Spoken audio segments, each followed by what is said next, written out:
One last time, video, just for a second.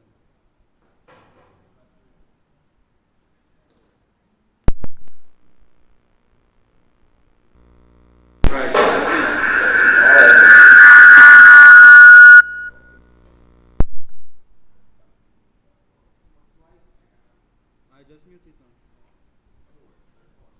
Huh? Okay.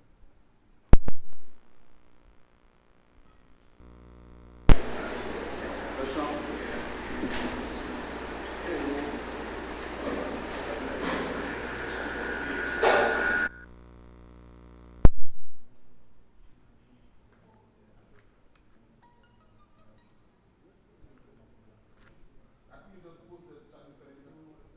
I don't say any group here.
You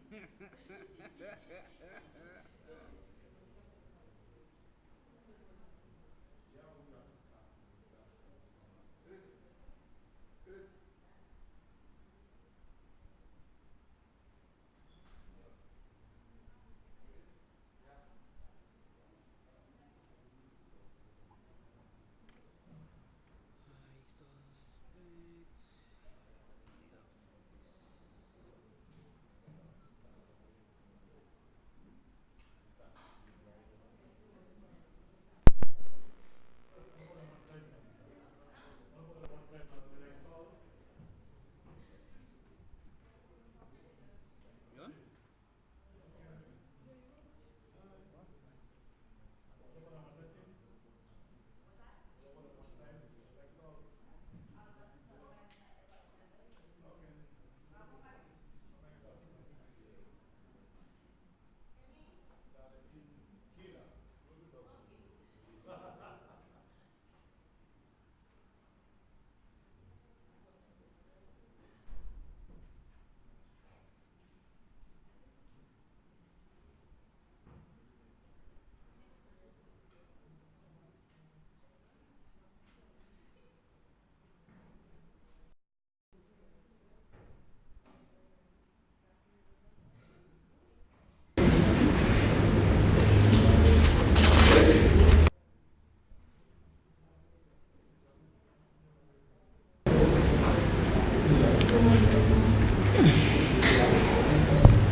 Okay, a very special good evening to all of you gathered here. Let me first of all take the opportunity to thank you very much for choosing to be part of our audience. We are expecting some more people, and we're hoping that during the course of our deliberations tonight, they will attend. They will make their way here. Before we get started, I want to invoke the presence of the Lord and ask that somebody volunteers to pray with and for us.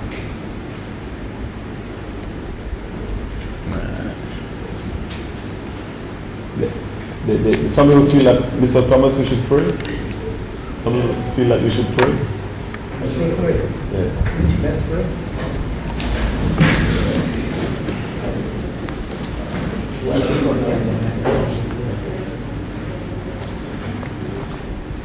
Oh Heavenly Father and Almighty Yahweh, we present ourselves before you.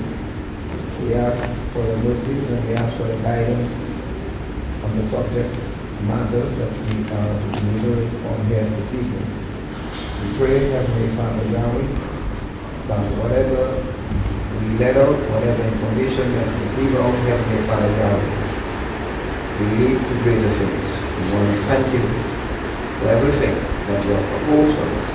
In Yahshua's name. Thank you very much, Mr. Felix Thomas. Again, let me take the opportunity to welcome you and apologize for the late start. Like everything else, you need an audience to start the panel discussion, and I'm very grateful for those of you who are already here. As you may be aware, and for those of you who are not, the activity tonight is organized by a group of people living in the diaspora, like we like to commonly say these days.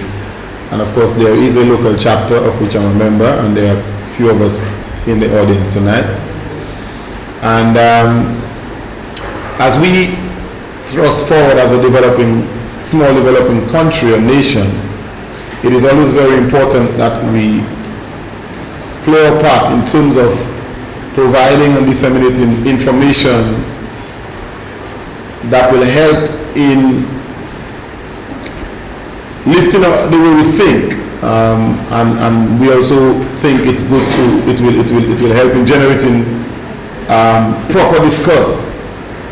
For a very long time, we felt, and I say we, not just necessarily speaking about the members of the organization, but a lot of people in Dominica felt that information as it relates to the development of the country either was not forthcoming, or even when it was forthcoming was sort of distorted. We take therefore the opportunity tonight to bring to you some information, not all, some information about Dominica's development over the last couple of years. And as you may have heard, the panel discussion was coined, has our government delivered over the last 14 years? Obviously, we'll not be able to speak to all the developments which have taken place over the 14 years, but speak specifically to some major areas of that development and entertain some of your questions and comments and, of course, suggestions. Tonight, I have what I consider to be a panel of heavy hitters, people I think who are well versed in the areas that they've been asked to provide some direction on in terms of the discussion. And I will start to my extreme right with Mr. Lambert, and we have Sonia Williams. Mr. Lambert will be speaking to us on the economy and employment. Sonia Williams will speak to us on education. Mr. Fidel Grant will speak to us on entrepreneurship, and Mr. Felix Thomas on the area of infrastructure development. They are providing me with a little bio later on themselves, and I probably should take the opportunity now to just briefly tell you why they are so suited and qualified to speak on the subject matter that they are going to do tonight. Mr. Lambert will be our first presenter, and let me just say that each panelist will present at least 10 minutes of information, after which we will open up, after all the presentations, we will open up the floor for your questions, your comments, and the discussions that will ensue thereafter. Mr. Edward Lambert currently serves as Principal Advisor in the Office of the Prime Minister. Prior to this, he was the National Authorizing Officer for the European Development Fund. He is a focused achiever with over 30 years of varied experience in both the public and private sectors. He has been a consultant to a number of regional and international organizations on matters relating principally to development of the agribusiness and manufacturing sectors. He is a past president of the Dominica Association of Industry and Commerce, and has sat on a number of boards locally and regionally. Mr. Lambert provides voluntary service to a number of organizations, notably in the Catholic Church, where he is a lay associate pastoral care and a member of the board of directors of the Social Center. I don't know if you want me to read the little bio prior to each speaker or just go through it now. All right, and then we just introduce them. Ms. Sonia Williams was born in Roseau, from Dominica. She was educated at the St. Martin's Primary School, a convent high school, Dominica Teachers Training College. Her work experience: primary school teacher 1967 to 1992, primary school principal 1992 to 2008, Secretary General of UNESCO Dominica National Commission, January 2010 to present. Ms. Sonia Williams was appointed senator in the DLP government in 2008, and July 2008 to December 2009, she was the Minister for Education, Human Resource Development, Youth Affairs and Sports. Ms. Sonia Williams was also the President of the Dominica Public Service Union from 1992 to 2005. At present, she is a member of the Board of Directors of the Roseau Cooperative Credit Union, and was also a member of the Dominica Cooperative Societies League Limited. She is a member of, or was a member of the Dominica Government Housing Loans Board, and she received the Cicero Award of Honor for contribution to education in the Commonwealth of Dominica, recognition at Fed Charlottesville and all the different things, and she served on different committees for women and just name it. Not sure if there's a committee she hasn't served on yet. Mr. Fidel Grant is from the village of Wesley. That's where my father is from as well. Attended the Wesley Primary School, St. Andrews High School, Clifton Dominican College. He is the holder of a Bachelor of Arts Honours degree in Accounting and Financing with a minor in Accounting Systems from London Metropolitan University City Campus. He's certified QuickBook Pro Advisor, certified QuickBooks, and the whole works. He's currently writing his thesis on the topic, the role of small and medium-sized business for economic growth, and Dominica is his case study. To complete the Master of Science degree in Banking and Finance with the University of the West Indies Cape campus. He has been employed at the National Development Foundation of Dominica as the finance manager for the past 7 years. I won't tell you his age and the fact that he is married I'll tell you, and he has 2 kids, and he's an advocate for small business development and entrepreneurship. If he chooses to tell you his age, he'll tell that to you after. And finally, Mr. Felix Thomas. He's a well-known businessman and contractor from the community of Kings Hill and a former student of the Dominica Grammar School. Mr. Thomas's construction activity include both civil works, that is construction of roads, bridge, city fence wall, footpaths, and the whole works, homes and industrial buildings. He has work experience both locally and overseas. He's well versed in government infrastructural works over many years, and he has been the main subcontractor and of the financial center on the Kennedy Avenue, and of course the most recent housing project in Silver Lake. I'll skip some of this stuff because Mr. Thomas seems to have a wealth of experience. He worked at the Division of Agriculture and performed the duties of plant propagation and also taught agricultural science at the Dominica Community High School. Mr. Thomas is one of the first Dominicans to have visited the Republic of China, People's Republic of China, to observe methods of mechanized agriculture in the 70s. He served in interim government during the crisis of 1979 as parliamentary secretary to the then Prime Minister with special responsibility for relief and housing following the effects of Hurricane David. Mr. Thomas has been active in politics and is well acquainted with all the development as it relates to infrastructural development in the country on the whole. He is currently the chairman of the Government Housing Loan Board and has held that position for the past 13 years. He says he is a family man, probably married for 36 years, and is the father of 3 children with his wife, who is here actually. He is also an ordained minister with the Assemblies of Yahweh. So maybe sometime in the future I'll be able to read my bio, which will read similar to that. So let me thank all the panelists for taking time off to be here with us. And at this point in time, I will waste no more time, but introduce Mr. Edward Lambert, more commonly known as Eddie Lambert, who will be our first panelist tonight, and he will speak to us on employment and the economy. Put your hands together for Mr. Lambert.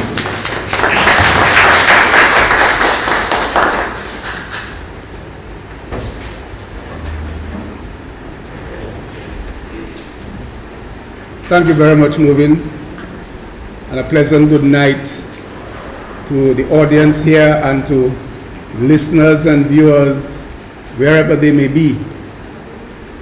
We are in the middle of the celebration of our 36th anniversary of independence, and we have wrapped up ourselves around the theme, Our Nation, Our Responsibility for this celebration. I think this is a very appropriate occasion in the context of the theme of our independence for this panel discussion. The one regret I have, Mr. Chairman, is that you have given the panelists a mere 10 minutes.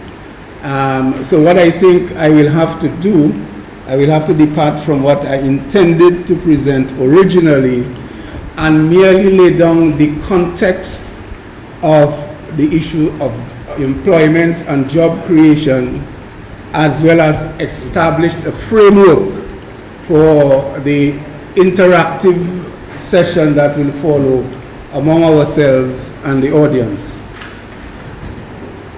Now, generally speaking, job creation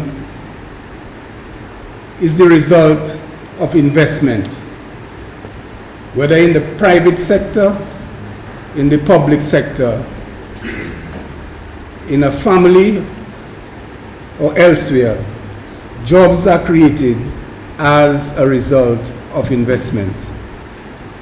Therefore, when we look at a country, the prevailing situation in the country with respect to its attractiveness for investment is a critical factor in stimulating the growth of jobs in that economy. And I say so, and many of you know that, an environment where you do not have confidence in the fiscal situation and in the economic program of the government of the day is not a situation that persons who have an interest in investing would rush ahead and do so. So what was the situation in Dominica since our time frame is over the last 14 years? I think a logical question to ask ourselves and to respond to is, what was the situation prevailing in Dominica 14 years ago to encourage persons to invest? And I use in broadest terms here, both in terms of private investment by locals, foreign direct investment, and we can even go as far as indicating that under development assistance programs by donors and financiers, those donors and financiers are concerned about issues of fiscal stability, governance, etc., before they quote-unquote invest their taxpayers' dollars through grants and concessionary financing to our country. So what was the situation in 2000 when this government, along with the Freedom Party, formed the government? Quickly speaking, there was a situation in which the country's debt to GDP ratio was 130%. Basically, what this means is that the country was owing more than it was able to produce. That is an indicator of no confidence in the management of a country. Many of you are aware what has happened in Barbados over the last fiscal year, in the Barbados fiscal cycle, where the Barbados government, because of that same issue of very high debt to GDP ratio, that government was forced to send home initially 3,000 workers from the public sector. We are familiar with the fact that at the time government could not pay its debt to the local private sector. Approximately $12 million in unpaid checks was resting in the treasury and couldn't be released to the private sector. Public servants were not paid on time. Social security deductions that had been taken from the wages and salaries of employers, of public servants, amounting to $50 million, in excess of $50 million, was not paid to the Social Security. The donor community was very concerned about what was happening in the management and use of their funds at the time, with one critical example being the European Union, right, who was funding the Carib Territory water supply project at the time, of that very badly needed project. And because government was not able or did not adhere to the procurement rules of the European Union, funding from that source was withdrawn and the project had to be discontinued. The government was in the fiscal situation was in such a bad situation that no one was willing to give grants or even loans to the government at concessionary, under concessionary terms. As a result of this, to meet even recurrent expenditure, the government had to go out, borrow at commercial rates as high as 14%, and they went to Trinidad to raise money in that manner, as high as 14%. Now, this was happening because around 2000, two significant things were happening in the world. One, you recall the year 2000, and the effect that the digital world, digital technology had on the workplace in particular, which continues to this day, right? And secondly, the forces of globalization began to take hold. There was free movement, much freer movement of capital around the world as globalization began to sink in, right? Therefore, financing institutions were able to seduce gullible governments, right, with loans at very high interest rates to finance their development programs. And the government of the day prior to 2000 fell for this. That's why they engaged in this high interest rate loans to pursue the development program of the country at the time. And you're familiar with the situation that brought about the major financial crisis in the world, the collapse of Freddie Mac and Fannie Mae in the United States. The same principle applied here. Greedy financiers and banks offering individuals and companies loans at interest rates that they themselves knew were not sustainable, and everything collapsed. So government had to introduce in 2000 austerity measures to stabilize the economy, to calm things down, to enter into a debt strategy. Government had to go out and speak to all its creditors and to reschedule the debts on the longer periods, lower interest rates, so that the repayments would not be as high as possible, as they were at the time. Government also adopted a policy in order to keep the debt sustainable, not to enter into loans with interest rates that were higher than 2.5%, and that is the policy to this date. Good? So a lid was put on reckless spending, and by 2004, as a result of this, economic growth had returned to the country, inflation had declined, and donors' confidence had been restored. One of the characteristic things that government did over this period of time between 2000 and by 2007 was that government went on an aggressive public sector investment program, because as I told you, that one of the ways in which jobs are created in an economy is through investment. So given the parlous state of the economy, government was able to attract financing, grant and concessionary loans as a result of the foreign policy stance it adopted and the relations it established with countries such as China, the strengthened relationship with Venezuela by entering ALBA. Resources were able to be attracted at highly concessionary interest rates as well as grants for the public sector investment program.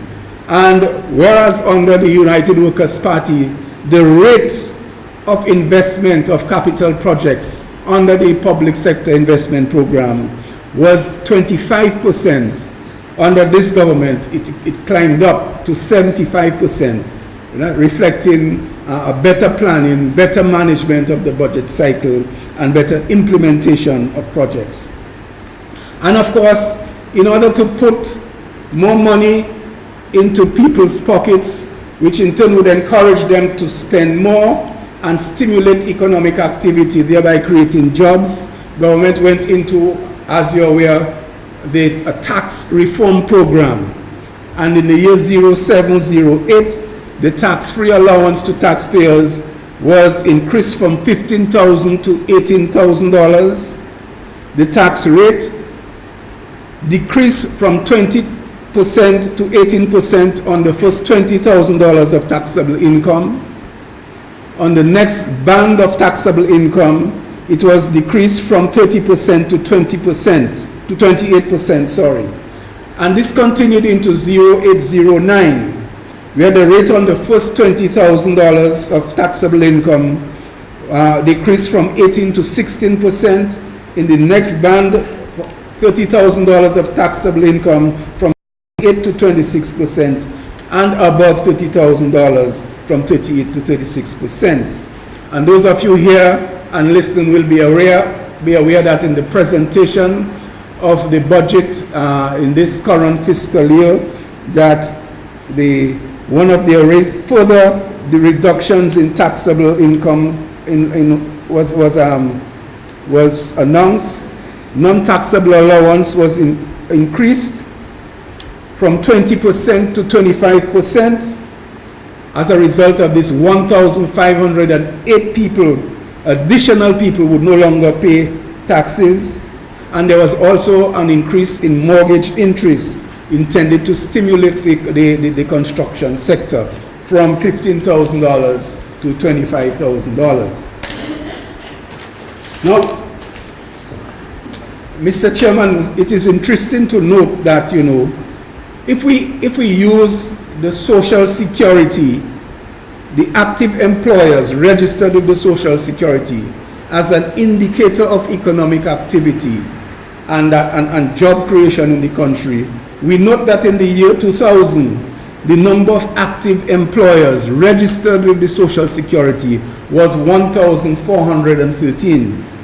And by 2013, last year, that number was 1,999, almost 2,000. A quick jump to job creation there, although I've mentioned it. Government has laid down 3 critical pillars for job creation and economic growth. These are a sound macroeconomic policy and strong financial management, reforms to enhance competitiveness, and those reforms, you know, relate to e-government, reform of the customs, and as well as reviewing the fiscal incentives regime, because we think that, you know, our fiscal incentives regime really need a serious look and overhauling to make that regime itself more competitive with what happens elsewhere in the Caribbean. Good? Quickly, therefore, reforms to enhance competitiveness, and the third, targeted investments. I will not go into too much detail on the targeted investments, except to indicate to our audience and to viewers and listeners that government, by way of stimulating growth and job creation in the agricultural sector, has established a coffee processing plant with the capacity to process 2,000 tons of green beans a year. 2,000 tons of green beans works out to the equivalent of about 14,000 tons of coffee berries, and at an average yield of 2 tons per acre, we see the potential, if the plant was to obtain its entire requirement for coffee down the road from local supplies, that would be some 7,000 acres being brought into coffee cultivation in Dominica, with tremendous potential to create permanent and part-time jobs. On the other hand, we know of the abattoir, which is intended to stimulate poultry and livestock production. The abattoir, when it gets going and at maximum operation, is targeting 1 million chickens, 6 pounds per year, and 50 pigs daily, approximately 10,000 pigs per year. And that gives you an idea, preliminary work done very conservatively, I must say, have led us to the conclusion that between 2,500 and 3,000 jobs can be created as a result of the abattoir by persons investing in livestock and poultry to supply the requirements as projected here, which includes an export component. Of course, you know, government, because of, you know, the opportunities missed by this country in hosting a number of events, regional and international events, government moved to acquire a loan from China, to build the State House, to build all the commissions of government, a conference center, and a facility for housing. This has been, you know, badly misrepresented in the public. That $27 million went into a State House. This is grossly untrue. The actual cost of the State House itself is just $9 to $10 million, with the rest of the investments, as I said, went into the building of all the commissions of government, as well as the conference sector, and a certain amount to go into housing around town.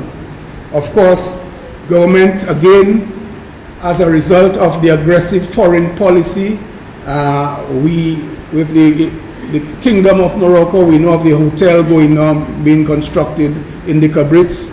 This has had some contractual delays with the changing of the regime in Morocco.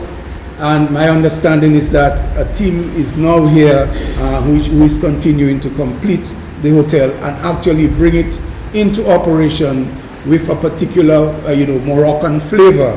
And that entity will create about 100 jobs.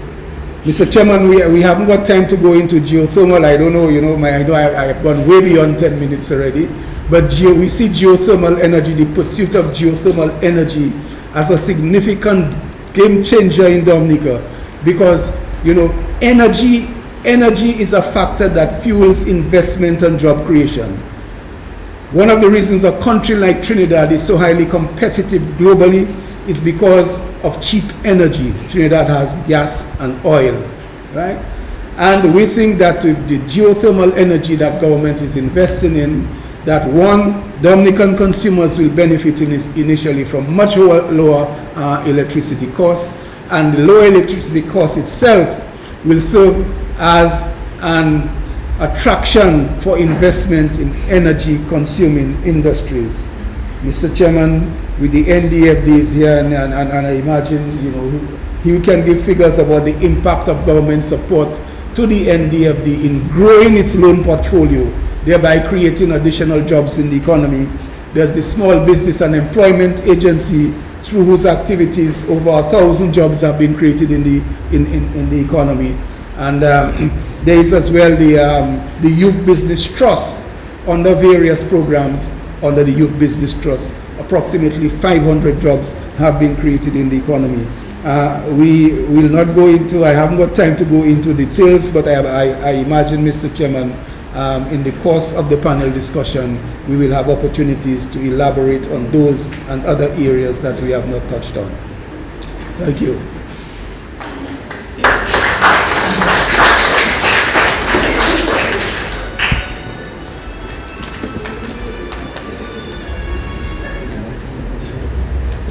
All right, thank you very much, Mr. Lambert. A lot of very interesting points, and I'm sure with time we could have probably spoken about a lot more, but I'm sure when we open up the floor for questions, you'll probably want to probe Mr. Lambert on some of the things he said and even some of the things that he may not have said. We won't waste any more time, so I'll now call on Ms. Sonia Williams, who will speak to us on the area of education. Put your hands together for Ms. Williams.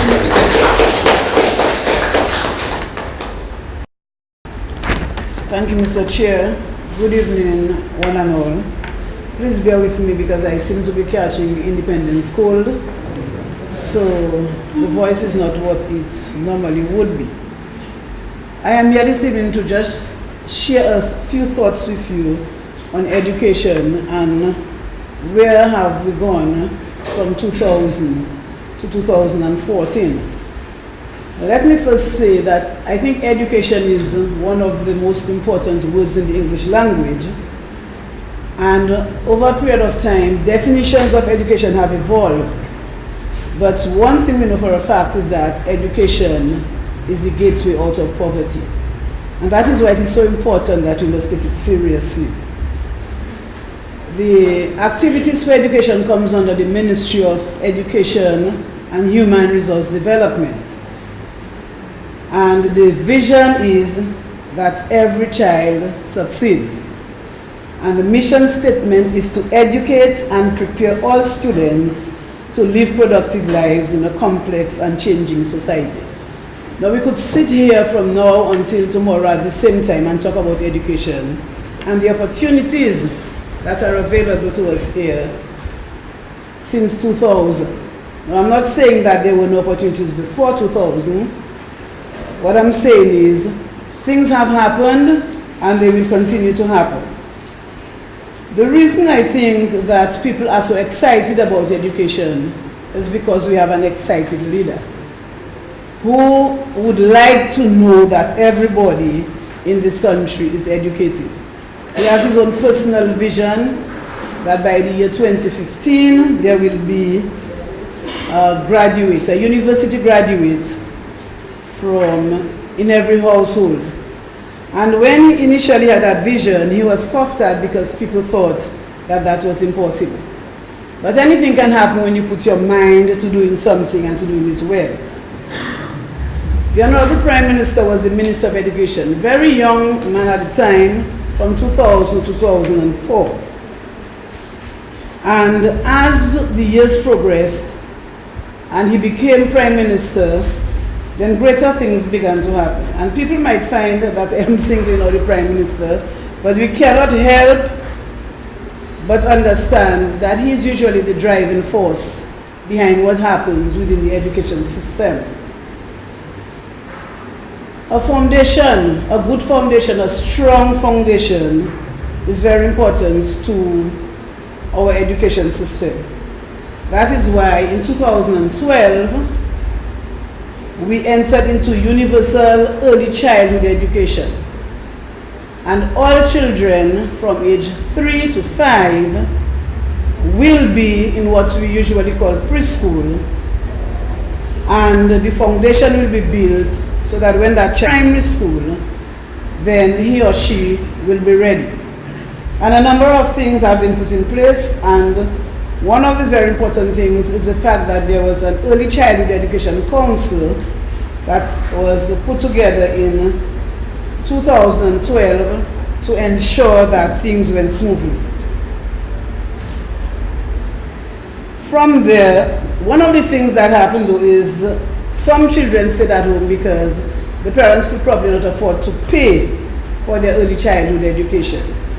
But the government has been giving a subvention to the privately owned preschools to enable them to buy material and to help to pay the salaries of the teachers.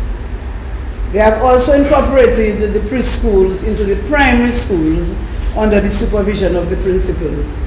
And training sessions were held so that these people would be ready to take up the mantle of early childhood education.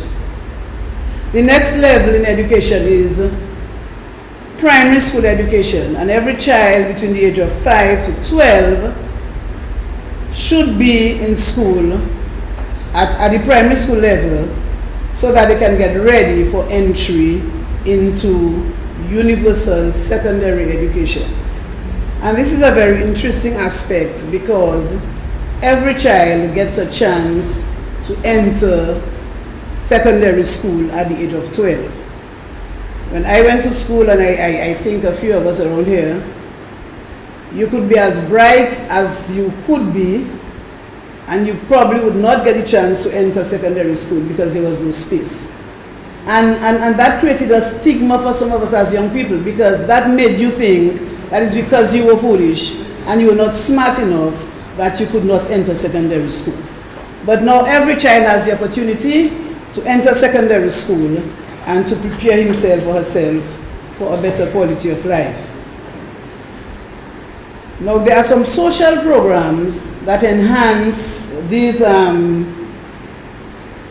fact that these children can enter secondary school. We'll go into them a little later. I must talk about those programs because they facilitate our young people to get a better education. Now, the curriculum for the secondary school has changed quite a bit because it now includes some skills training. Because we have the technical and vocational education training and the Caribbean vocational qualifications, which are outside of the conventional or more formal subject areas. And every child who cannot be a lawyer or a teacher, and whether we want to accept it or not, there are some people who will not be lawyers and not be doctors, but they have skills that can make them live a comfortable life as well as the doctor or the teacher or the lawyer. So provisions are being made for these individuals and the students so that when they are ready to choose a career, then they have a choice.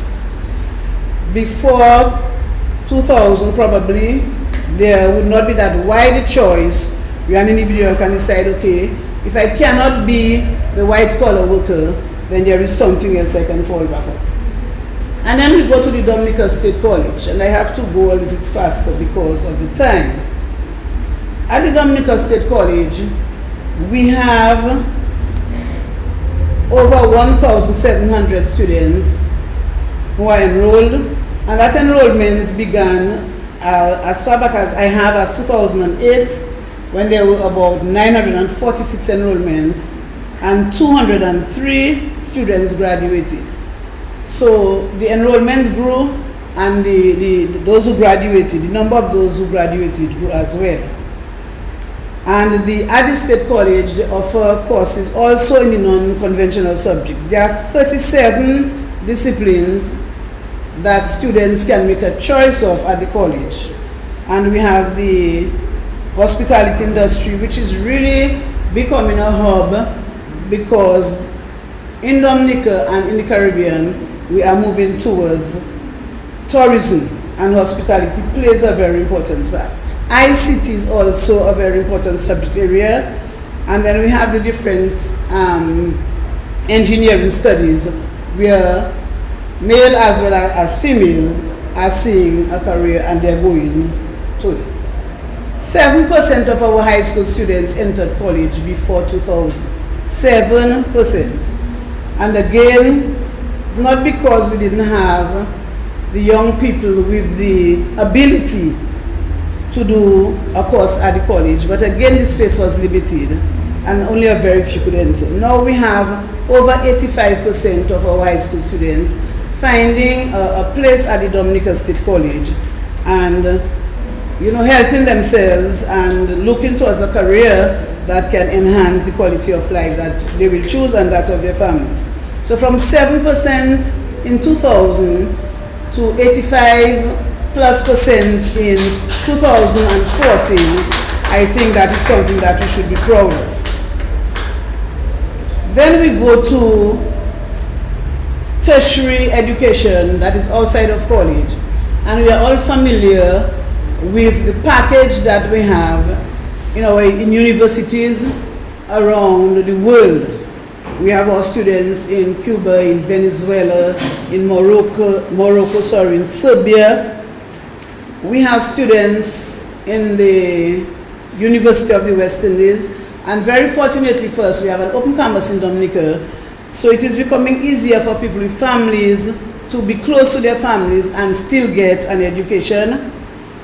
We also have students in American universities. We have Grambling State and Midwestern, and the students go there, and all that is facilitated by the government of Dominica.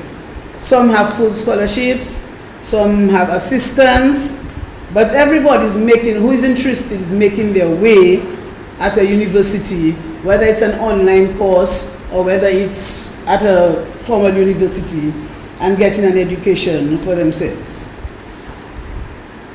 Now, how do we sustain those scholarships? How do we make sure that we meet those assistance?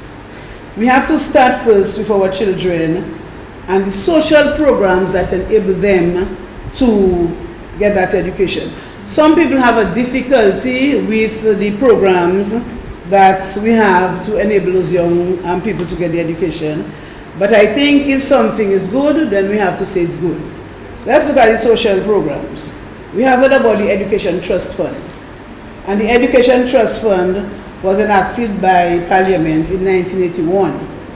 But at that time, because the finance was not readily available, again, very few of our young people benefited from what was being offered. But now we have, and it was put there mainly for secondary school students, because it was more difficult at the time for parents to send their children to secondary school.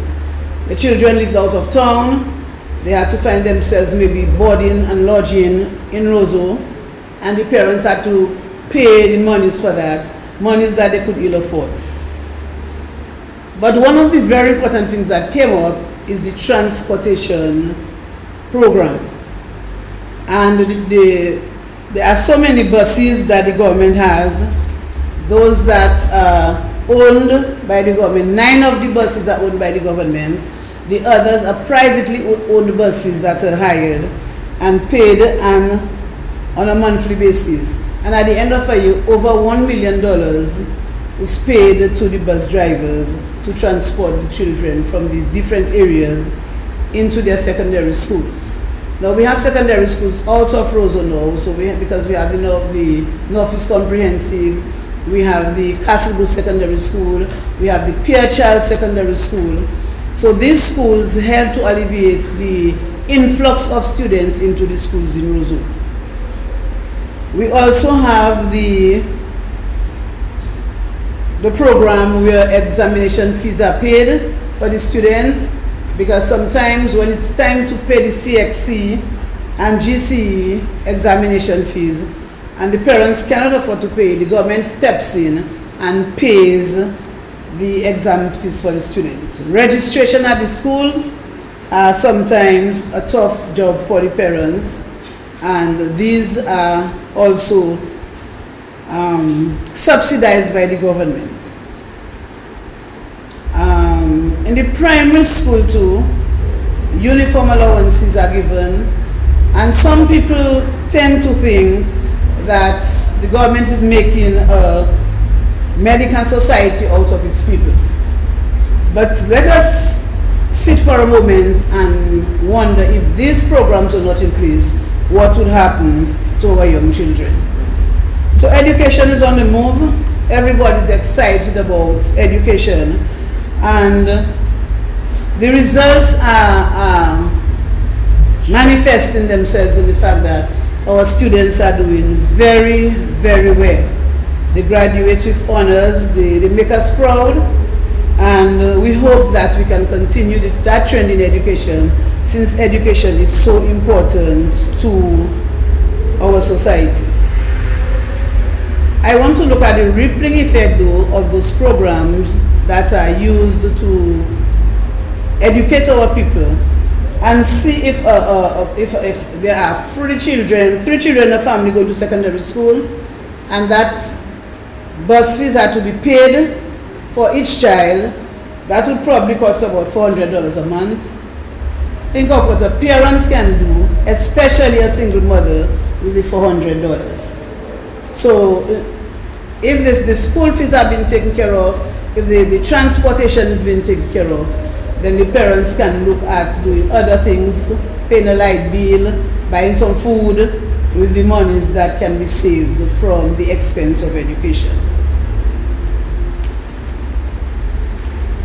Now, it would be remiss of me not to say something about the Prime Minister and the fact that he is trying to fulfill his vision of a university graduate in each household, and also the vision of the Ministry of Education that every child succeeds.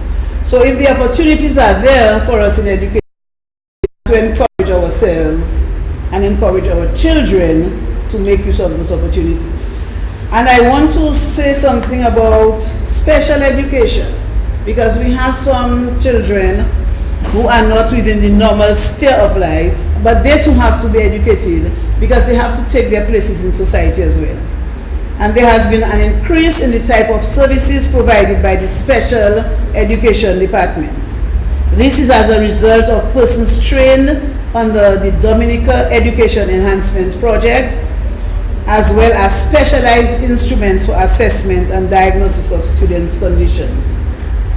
The Special Education Department now has a clinical psychologist, we have a speech and language therapist, and one other person trained in educational assessment. So these people who need that special education are getting it from that unit. I think I will stop here, and if there's time, I will probably come and share some other thoughts with you. Thank you.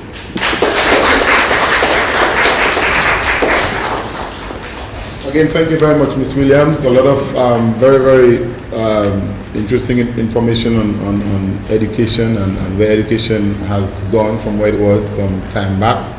And of course, who is better suited to talk about that but Sonia Williams, who has been involved in education almost all her life, if not all of us. Moving along, I will now introduce Mr. Fidel Grant, who will speak to us for the next few minutes on the area of entrepreneurship. Put your hands together for Mr. Grant.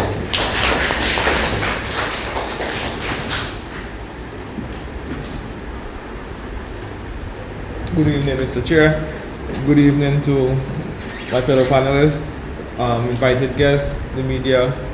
I'm charged with the responsibility tonight of highlighting entrepreneurship. It is something that is much talked about recently as it relates to the creation of jobs. Small business is the backbone of not only the Dominican economy, but every economy across the globe. Over the years, the government of Dominica has contributed significantly to the development of small business. The government of Dominica has contributed to the NDFD significantly, as well as it has created the small business unit. In Dominica, it's important that we understand that we do not have a venture capitalist environment. There is no stock market. There may be a few angel investors, but they are rare. Our financial institutions, most of them, based on the analysis, would tell you that small business or business in general is high risk. So they tend to play it safe, and they would invest in a mortgage, they would invest in a car. But in terms of business, a lot of financial institutions are reluctant to enter into that sector. The government has invested tangibly in small business across the island through the NDFD and through the small business unit. I'll take the opportunity now to highlight some of the contributions the government has made in terms of date and the amounts. Mr. Lambert indicated the difficult period 2000 to 2006, so I would start at a much more stable period, let's say 2007. In 2007, the government made a $1 million donation to the NDFD as a grant. That afforded the NDFD the ability to not only give out loans at concessionary rates, but the NDFD could take risk.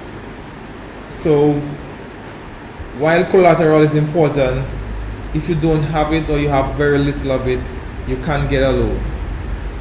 In 2009, the government invested a further $1 million as it relates to agriculture.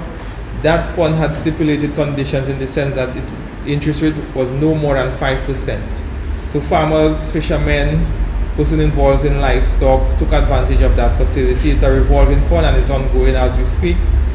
In 2009, through the Dominica Social Security, a loan was made available in the amount of $1 million at a concessionary rate. It afforded small business owners to take advantage of loans at concessionary rate at 7%. In 2010, the Social Security invested a further $0.5 million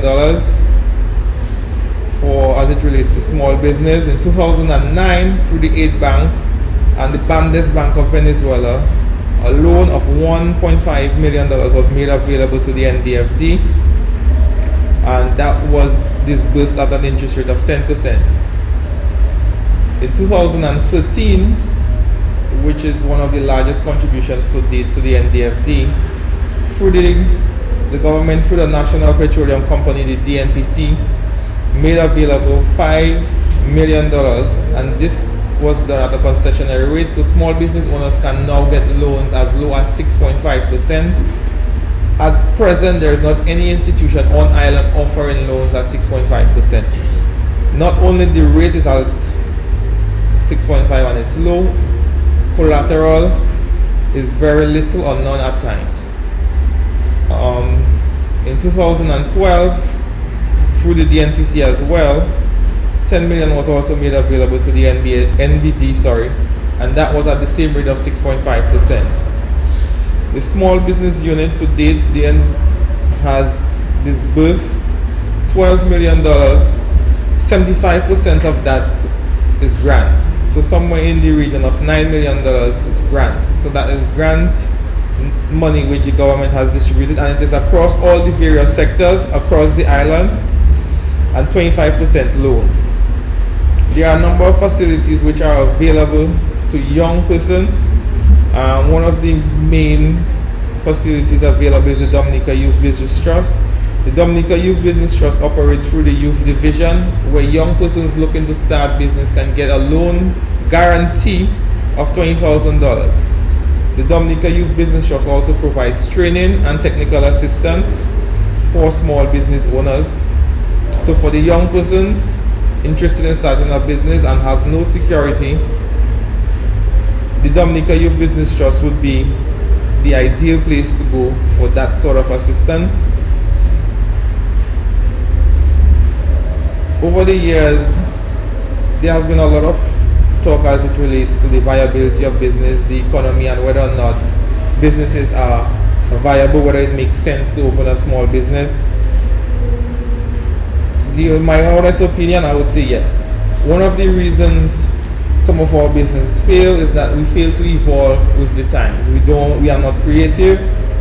There is very little innovation, and one of the biggest problems that we have today is customer service.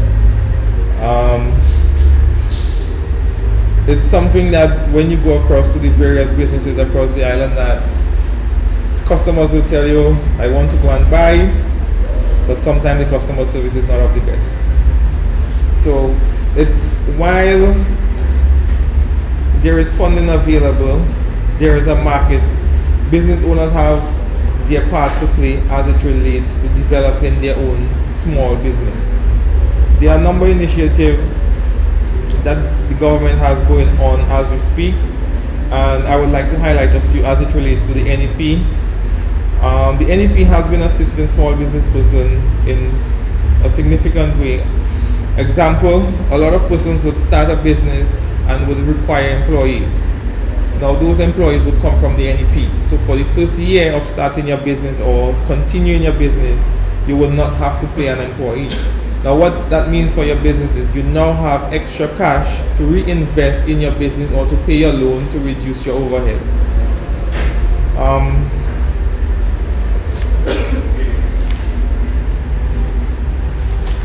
Moving along quickly. I don't want to dwell too much on the negatives, but small business persons have highlighted that they do face challenges. Some of these challenges will include the electricity, rent, and I don't want to be taken to task, but what we call payday loans have been significantly impacting our economy as it relates to small business. Payday loans are what we call the fast money, or what some persons like to call legal loan sharking. Now, what this does, it basically leaves employed persons with little or no disposable income. Now, when you have no disposable income, you cannot go out and do some of the basic things that you are required to do. So therefore, you are not able to support the small businesses in your community. Persons have also been complaining that our population is small and therefore they cannot sell in the volumes that they want to. Our advice in those situations is that you have to sacrifice as a small business. Sometimes remaining small might be the most important thing or the most essential thing that you can do in order to survive. Growing, I'm not saying that as a small business you should not grow, but you have to grow in stages. If you look around today, some of our largest businesses did not just spring up. They have been there for 30 years, 20 years. So it's important that we take our time and we be patient.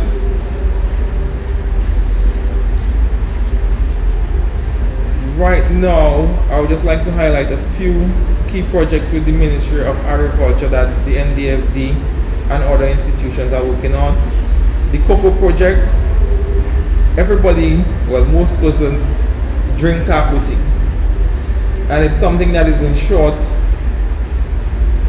of supply.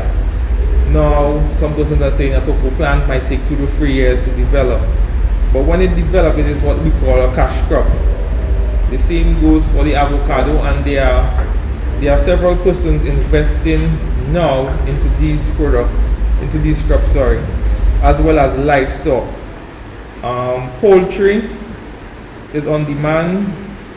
Regularly I get calls from supermarkets asking me for suppliers for fresh pork, fresh poultry, and fresh beef. Just to point out that sometimes a pound of fresh beef goes in the range of $14 per pound. So there is a lot of opportunities for small business persons, and I would just like to highlight that the most difficult or the most challenging thing a small business person have is finding finance, and the finance is available through several initiatives through the government and other institutions partnering with the government to give persons that funding that they need. So a lot of times persons say that I cannot get a loan. I would advise these persons that you visit the NDFD, you visit the small business unit, you visit the aid bank, because the money is available. In addition to all the amounts that I have called out, the NDFD have an estimated about $5 to $10 million for small business that we cannot access because we are not ready to disburse it. So the government has made the funding available. It's now for the citizenry to take advantage of it. Persons are saying the economy is tight. This is not so. A lot of times it's because you want to kill off your competition. You tell them don't start a small business so that you can profit from it. It's sad, but it is true. So a lot of times persons tell you don't go into agriculture don't have money, but they are a farmer themselves. Farming is profitable. Our delinquency on our agricultural portfolio is somewhere in the region of 8%. Farmers have been affected by Black Sea Toka. We call them in and we give them more monies to redevelop their farm. So while there are challenges, there are also solutions to all of these challenges that are available to the small business persons. The country is fertile with opportunities for the emergence, sustainability, and the success of small businesses. It is up to us as citizens to be innovative, to be creative, and to be dedicated to the small business sector. One of the critical elements, as I have said before, is funding for your small business at a concessionary rate. And as it is now, there is funding for your small business, and if you are interested in starting a small business, I would encourage you to do so, because when the economy picks up as it continues to pick up, you don't want to be at the back, you want to be a leader. So I would just like to take this opportunity to thank the government on behalf of the NDFD, but also on behalf of the small business owners across Dominica. For those of us who did not visit, the NDFD had an exhibition yesterday, and from all reports from the participants of that exhibition, the media, the patrons, it was successful, and small business is very much alive and well in Dominica. And for those of us who are experiencing challenges, as I have said before, you could visit the small business unit and visit the NDFD. Thank you.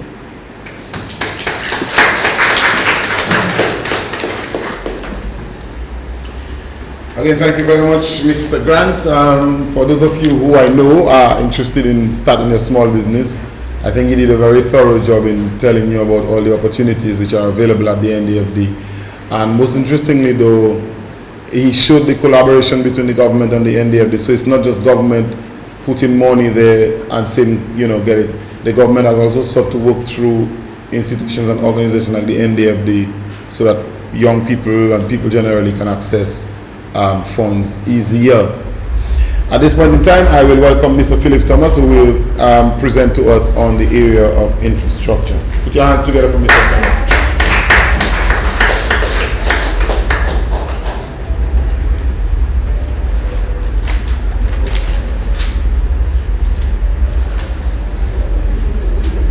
Thank you very much, Mr. Chairman, and let me say a very pleasant and good night to each and every one of you. Apparently, it will appear that I've been given to deal with the political wing, so to speak. Let me commend all of the panelists who have gone before me, and let me thank them because of the time factor. They have really assisted me in bringing out a lot of the infrastructure area. As I would say though, is the overall objective of this forum is to provide young people, with an opportunity to first hear of some of the achievements of the government over the last 14 years. I say not only to hear, but in fact they have seen. And I don't believe that there are any of you inside here who, except that you may be blind or have some difficulty in seeing, have not actually seen, felt, and even driven or have not been educated from some of the infrastructural facilities that have been placed, built on by this administration. Let me, if I may first try to give you an insight as to what is meant by infrastructure. Some of the local, even the local lexicons or dictionaries, as you may choose to call them, or encyclopedias, would tell you that it is the infrastructure is the basic physical and or organizational structure needed for the operation of a society or enterprise, or the services and facilities necessary for an economy to function. And we heard a lot from Mr. Lambert as to the state of the economy when this Labour Party administration came into office and where we are today. And the infrastructural development of any society will be would determine whether that country economy grows or not. Let me also say that it is a framework supporting an entire structure of development. It is an important term for judging a country or region's development.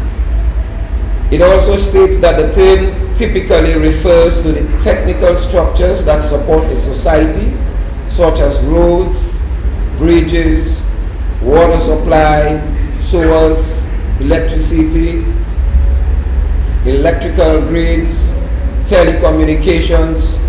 You heard Mr. Lambert say earlier on that we could not really move into that geothermal energy. Also, that new addition to our infrastructural development will play a significant part and can be defined as the physical components of the interrelated system providing commodities and services essential to enable, sustain, or to enhance social living conditions. Let me say from the offset that the Dominica Labour Party, a party that is properly constituted, a party that is well organized, and a party that affords the opportunity for all of its members to exercise their talents and to use their initiatives in the building of the country, have over the years taken that sort of initiative collectively to ensure that it can bring about the meaningful change and development that will make its citizens live a comfortable, or let me say a happy and productive life.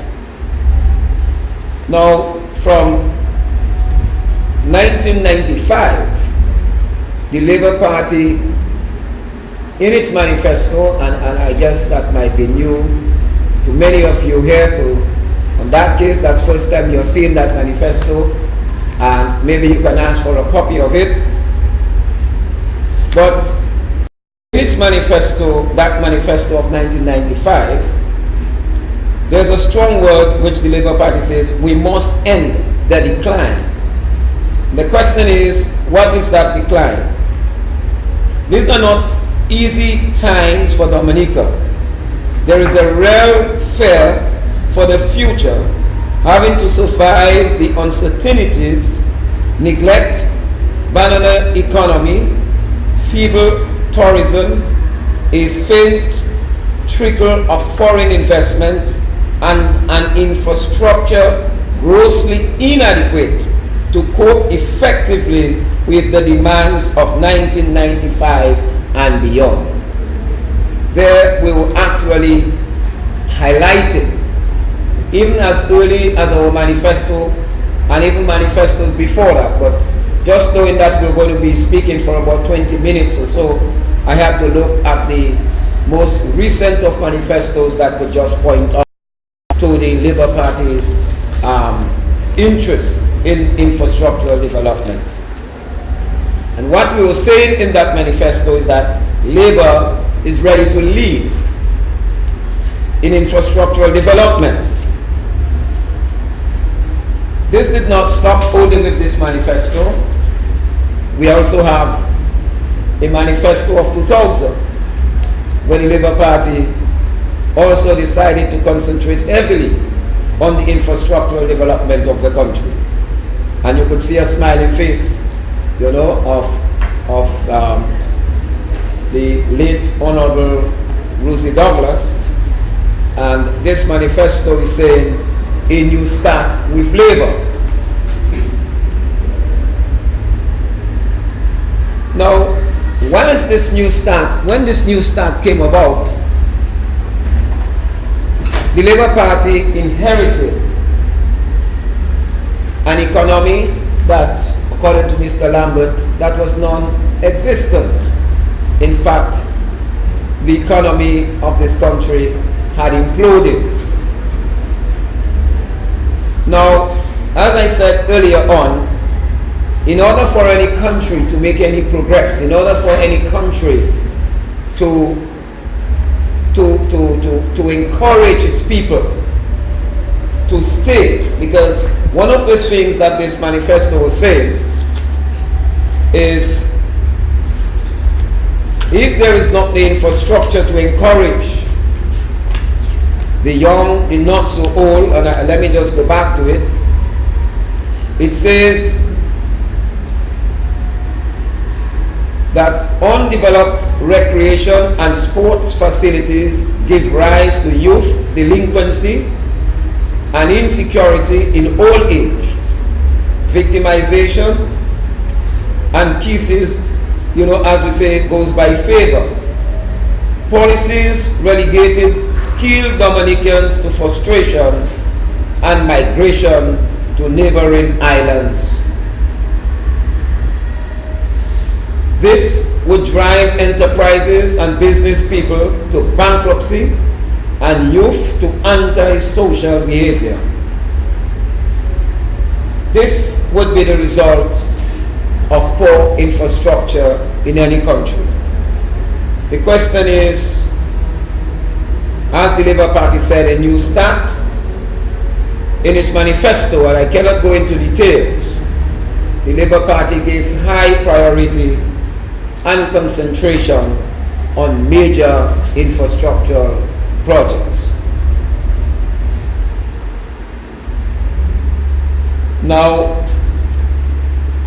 leading up to 2005, as I said earlier on, I'm just trying to cut short, the economy being bad, as stated by our economists,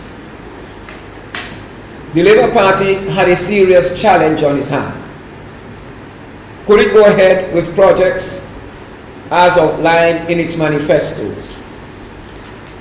What projects could be given priority, and what projects it had to undertake to ensure that the economy could revive and there could be a semblance of economic growth and economic activity in the country. Now, there's a new word that came in and plagiarism or plagiarizing, and I think I might do some of that tonight. and it will be of great interest to you. But just before I do that, if you would look at the address to the nation by the Honorable Prime Minister, and that is on the 20th anniversary of our independence, and those documents are available, and you can get hold of that copy. As I said, I'm just trying to brief out, and maybe in our brief discussions you can ask your questions and you could get more answers. He have highlighted many of our infrastructural developments that took place from 2000 and is still going up to 2014. So those I would outline as listed in that. But as I said, there's an interesting article from an unbiased mind, and I would like to quote from that article and maybe read what that unbiased mind is saying.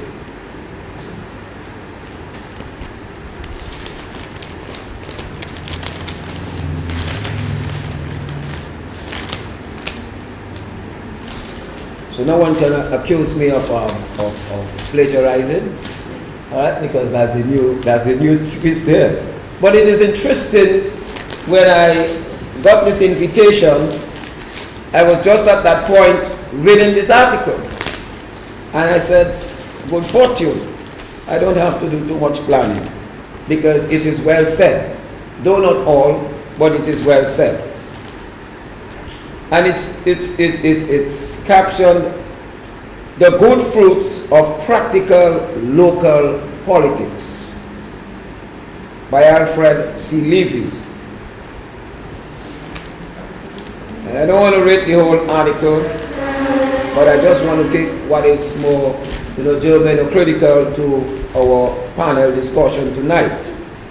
And it says, "A rejuvenated and very promising Dominican Labour Party took from the United Workers' Party and met the country's financial position in a parallel state. Anyone with an unbiased mind would concede that the urgent need to improve the financial situation of the country was given the highest priority by the Dominican Labour Party, and that the measures taken to correct the situation were extremely effective." And I am happy it is not directly just coming from a Felix Thomas. Besides the foregoing, the ruling party has embarked on projects which have significantly improved the socio-economic landscape of Dominica and brought relief to scores of underprivileged and destitute Dominicans. You heard Miss Williams as it relates to education, the State College that have played a pivotal role, and the numerous other facilities, also the building of new primary schools in areas like the Carib Territory, in Portsmouth, in Casibros. But let me just use from this unbiased mind. He says the purpose of this writer is not to indicate that, besides the foregoing, the ruling party has embarked on projects which have significantly improved the socio-economic landscape of Dominica and brought relief to scores of underprivileged and destitute Dominicans. The purpose of this writer is not to indicate that one political party is better than the other. So that is his qualification, or the qualification for an unbiased mind. The people are the final judge of the matter. The inescapable facts, and that is great, speak for themselves. But as independent thinker and one who is fair-minded, yours truly hastens to point out that many of the flagship projects which the Dominican Labour Party has implemented should make all true Dominicans proud, regardless of political affiliation. And he goes on, reference is being made here to the West Coast Road. And that's why I said earlier on, it's not only to tell you about it, because you have driven, most of you have driven on that road. And the taste of the pudding is certainly where? In the eating. The building, the West Coast Road, the splendid, and listen to the words that this unbiased mind is using, modern state house, an impressive and dignified symbol of nationhood. The upgraded Melvin Hall Airport with night landing facilities. And the question is, how can that benefit, or how can that improve the economy of a country? I mean, ports, airports, and seaports are most essential in terms of commerce, in terms of business, in terms of export, and you name it. He goes on to say the towering financial center, an aesthetic addition to the Roseau skyline. And remember, I gave earlier on the definition of infrastructure. The Dominica State College, and Miss Williams there alluded to that and its importance. And one of the good things is not only the state college by itself, because you could have a state college and it could be a white elephant, but the emphasis placed by the Labour Party on education, by providing the necessary finances to ensure that no child stays behind, by ensuring that those who are in need of making use of that state college have the financial ability, or is provided with the necessary financing or funding to do so. The rehabilitation of the primary and secondary roads island-wide.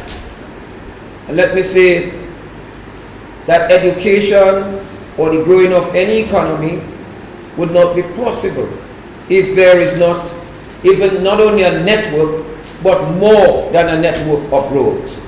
And if you look at the government's new strategy in terms of enhancing our road network, you drive from Roseau to Portsmouth, you drive from Portsmouth, from Roseau into Pocasset and down to the Melvin Hall Airport.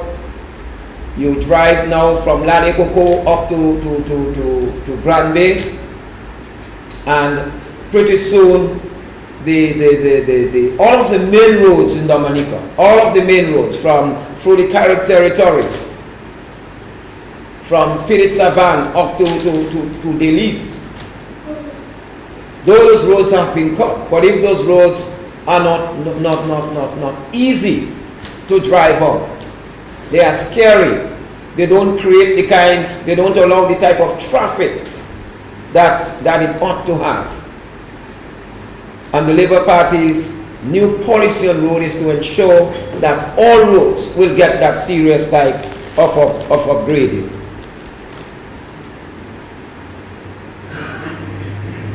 We look at he is making mention of the construction of the Goodwill back road, which generally improve traffic flow into the capital. The housing revolution, which has helped to improve the lives of thousands of Dominicans, bringing pipe-borne water to numerous communities across the island. When you have to consider communities like Eccleston and Girondale, I mean, that community have been existing for over 150 years or thereabout. And the first time pipe-borne water was really brought to those communities was because of the infrastructural plan and development program of the Labour Party. In fact, when one of the elders of the community tasted that water. She called it Ambrose water, you know. And she said she was 102 years. The 102 years, she at least realized a dream that she could now open a tap and have water right, you know, in a kitchen and in a bathroom. And of course, we know the importance, as we normally say, that water is life. Construction of the Windsor Park Sports Stadium, and are we there at the moment? Are we in a section of that stadium? You know, what's the significance of that stadium? I have never seen a test match in all my travels, though I said that I traveled more than halfway the world in my early days. But how many of us here maybe had seen a test match before first seeing a test match here in Dominica if it's not on the screen? And it speaks for itself, even our very presence in that facility. And he goes on to say, which is second to none in the OECS. And the unbiased mind says, as regard the last mentioned facility, its quality and current use has really placed Dominica to a prominent position on the regional sports scene.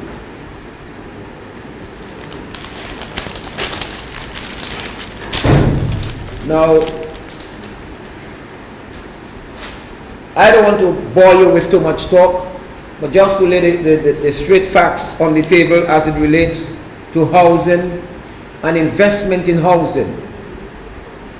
If there is not the proper infrastructure, no one is really going to invest in housing, because you need that network of roads. We have seen the government in a bold move undertake major projects. For example, this road going up from the Roseau Valley Road, this area that we used to call Cabanis. I mean, previous governments had thought it impossible to really cut through those cliffs, just like in the days of Edward Oliver LeBlanc, when we were told that there could be no West Coast Road because of Del Leon. And no one can deny the fact that this Dominican Labour Party government have really overall created a new scene of development as it relates to our infrastructure. I've got press releases on government works, and I'm not going to go through all of that, dating back from 2005, because as we said earlier on, that we had the austerity measures. But we have seen rapid growth and rapid development in the area of our infrastructure. And as we go along and as we dialogue, I wish that you could ask the questions as to what next, and then you would get the answers from the supporting documents that we have. But let me just leave you with this. I can just show you as to how prudent the government have really conducted itself while implementing all of those infrastructural projects. If you were to examine even our, and those documents, these are the documents that would speak for itself, and Mr. Lambert is well acquainted with them. Our midterm debt management strategy, how the government have been able to use the finances of the state. But interestingly also, from our 2001 budget, though we met an economy that had already imploded, in this budget, provisions were made for serious infrastructural work. You come from 2001 to 2001 to 2002, and it goes on. And I'm just showing you budget after budget. If you were to examine all of those documents, you would see clearly the government's progress that it has made in a strategic way in bringing about the structural development that we have or that we are seeing today. So having said that, I just leave it all up to you, particularly the young people, to see or to ask what's next, and I hope that we can give you the right answers. Thank you.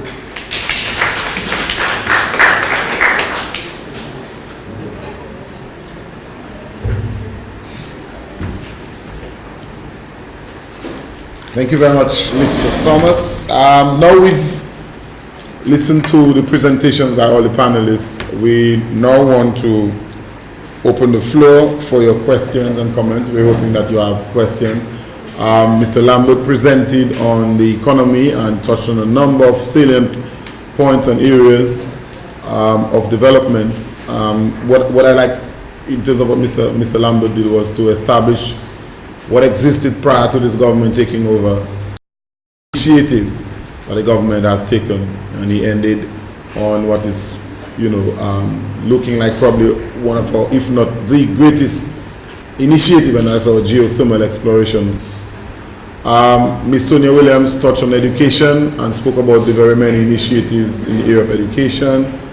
Of course, putting into sharp focus the Prime Minister's pronouncement that it is his aim to have university grad in every household. Of course, Mr. Grant before, speaking about all the initiatives in entrepreneurship and so on, and government's assistance in that regard, and of course Mr. Thomas touching on many major infrastructural projects that government has embarked upon. At this point in time, we wish to open the floor for comments, questions, and interaction with the panel.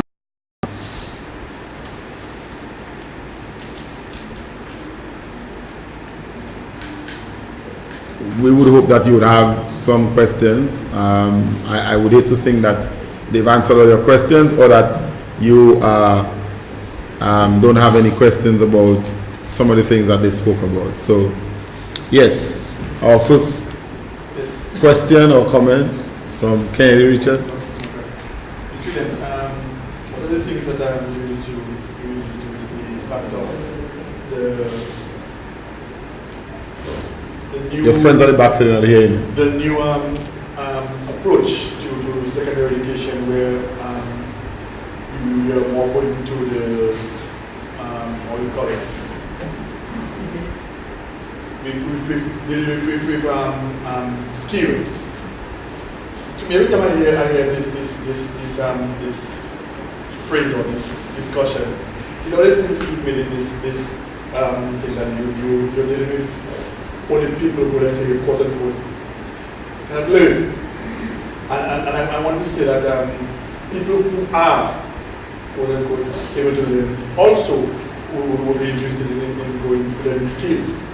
So why is it that I'm hearing this slang basically that you put this aspect of skills training at secondary school to people who, let's say, quote unquote, cannot learn? Well, that is debatable, because for quite some time now, as a young teacher, there was that stigma initially attached to the people, and we use the term, and some people were not too happy with the term, academically inclined. However, if we look now, we will see that this skills training is not really geared towards people who cannot learn. Everybody is interested in learning something outside his or her career. But one of the things I always say is that these people, though, have a higher income than people like me and you. I always compared myself as a school principal to a young man who is married to my niece, and he's a joiner. And he will make a bed, and he will tell you, you have to pay him $4,000 for his bed. Now that might take him a week. And I am slaving as, well, not slaving because I enjoy doing it, but as a school principal, didn't earn $3,000 a month at the time. But I think we have erased that stigma that the skills training are geared towards people who can learn. Because you now have an examination and it's a trial period, a 3-year period, where people will do an exam at the same level like what we call the CXC in the subject areas that we determine skills training. And people are beginning to take those skills training very seriously, because it's going to now bring you into a position where you can sit around the table, you know, as the saying goes, if anybody who has a doctorate or first or second degree or master's in any of the conventional subject areas. So I agree with you. That has been a point of argument for years now. But I think now we are getting out of it. I think we are, and I hope we are. That we can look at the skills as something that is necessary, not because you can do it. Because you have to learn the skill anyway. Yes. You. All right. Yes. Okay, so Mr. Lambert, during the coffee plants and diaspora, will we be able to have enough raw materials to sustain local consumption and for export? I mean, do we have enough raw material for local? Raw material from local sources? Yes, from local sources, yes. At present, no. Okay, so how would we be able to do it? Well, a company is being formed, right? Financing will be made available to those farmers who want to go into coffee production. Okay? And I think part of the plan of the company is to have pulping facilities in certain localities in the districts. So the farmer will not have to bring the coffee beans, the berry, to a central facility, let us say, very far from his farm, right? Pulping and drying, right? But what the idea I was trying to throw out at the time is that the opportunity is there for persons who want to go into coffee production or pork and poultry production. The financing is available and the facilities are there to purchase the product when it is ready. It's an opportunity that is there, as I indicated to you, to meet the target of 2,000 tons of green beans a year is going to call for the production of approximately 7,000 acres of coffee. If every farmer decides to go into 10 acres of coffee, that's 700 farms of coffee we're talking about. 700 people invested in coffee. Yeah, Mr. Thomas wants to comment. Even in addition to that, you have to look at it from the perspective, let's look at England. They don't go grow cocoa pods, but yet they are one of the greatest producers of what? Of chocolate that comes from the very cocoa pods. They import a lot of the cocoa, the raw material, if you put it that way. Dominica at one stage was an exporter of lime juice or citrus, and the countries that it were exporting to were not the countries that were actually growing those sort of citrus fruits. Now, in our case, we have a double. While the factory will depend and will import a lot of the coffee or the raw material, if you put it that way, it is also giving our farmers the opportunity, because at one stage, Dominica was also a great producer of coffee. It would also give our farmers that opportunity to be able to produce for a local market, like you saw earlier on in Belfast, or coconut products, where copra was being produced right here. But even Belfast, to some extent, imported some of the copra and some of the raw material from outside as well. Thank you very much. Any other questions? Yes, Chad. I wanted to know from Mr. Lambert if there's a number on the amount of people unemployed or percentage, because in the public we are in 45%, 75% of young people. What is does government have a number as to the percentage of people unemployed? Very interesting question, but let us. The latest study indicates an unemployment rate of 11.6% of the labor force, right? Good. Now, if we assume that the labor force is made up of approximately 30,000 persons, it's slightly less than that, but let's round off to 30,000 persons, right? And 11.6% of those are unemployed. We're speaking about 3,500 persons being unemployed. Okay? Now, in strict economic terms, a 5% unemployment rate is regarded as full employment. You with me? In economic terms, if a country has 5% unemployment rate, that is regarded as full employment. Right? Good. Now, so 5% of 30,000, right, is 1,500 or 150? 5%, 300. So you subtract that from the 3,600. You with me? So you get the actual number of unemployed persons in the region of about 3,100. Right? That's the last survey of living population and housing census that was done.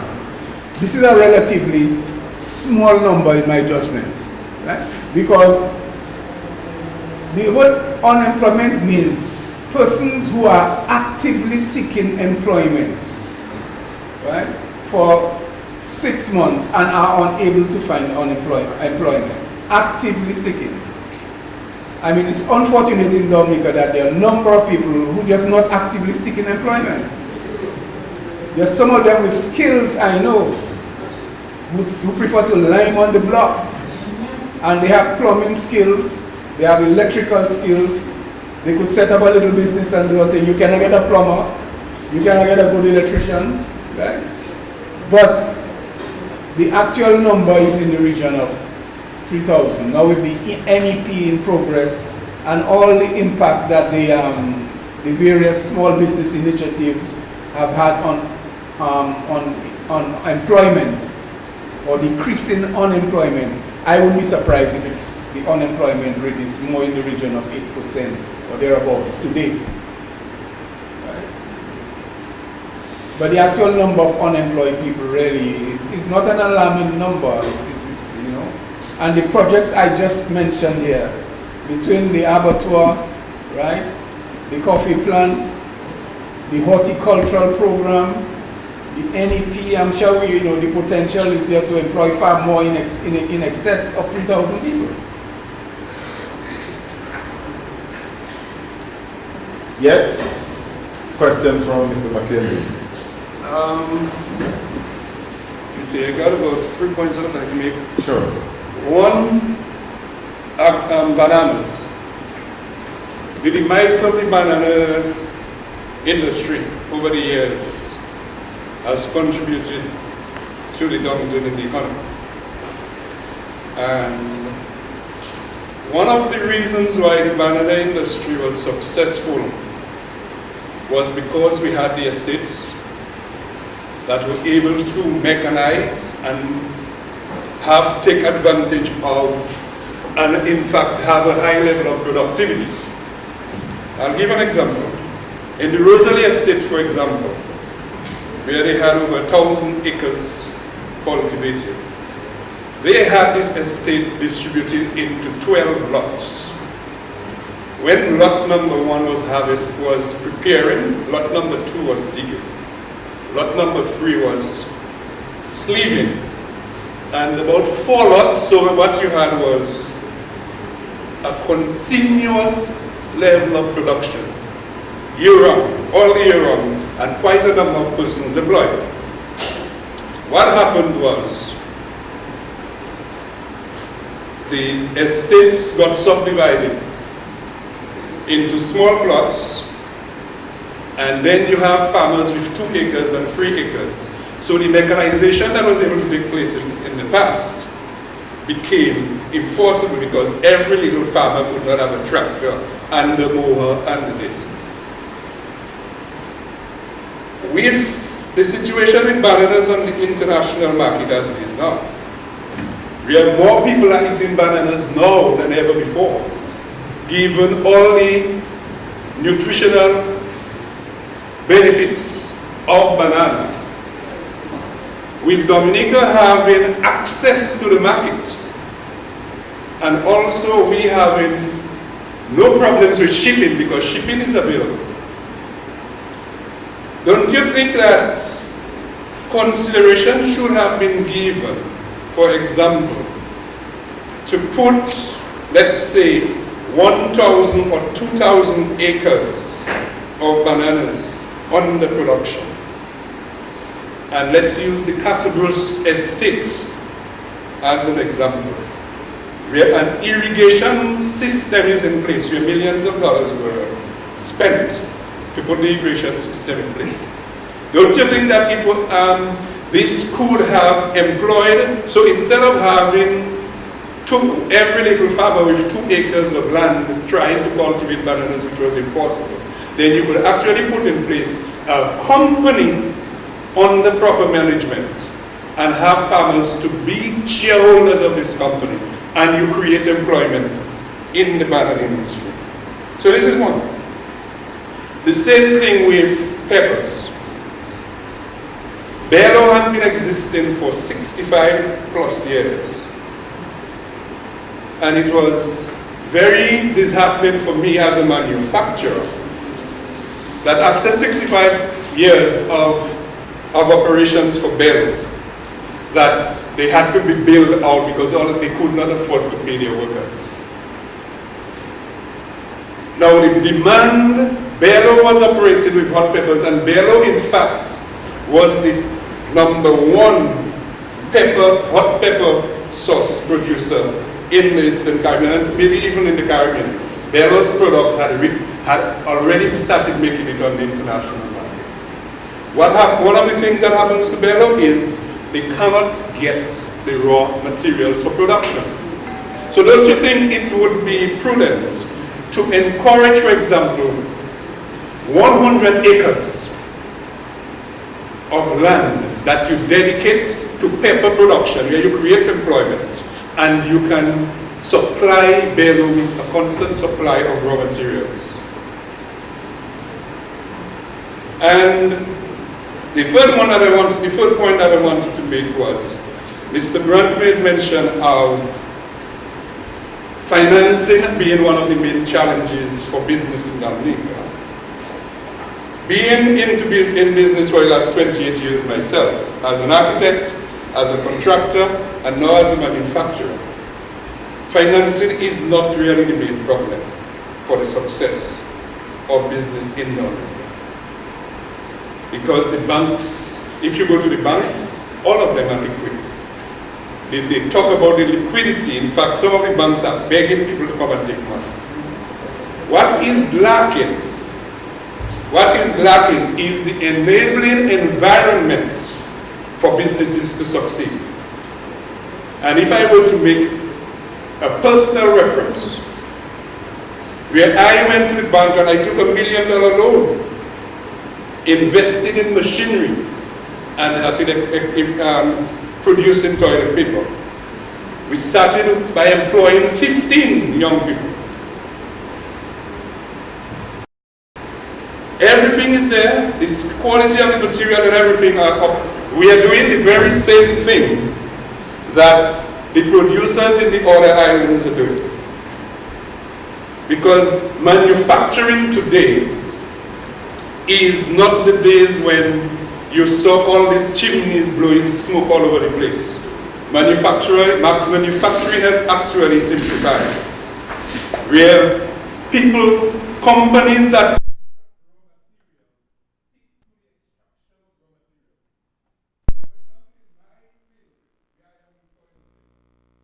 the trees are harvested in Indonesia.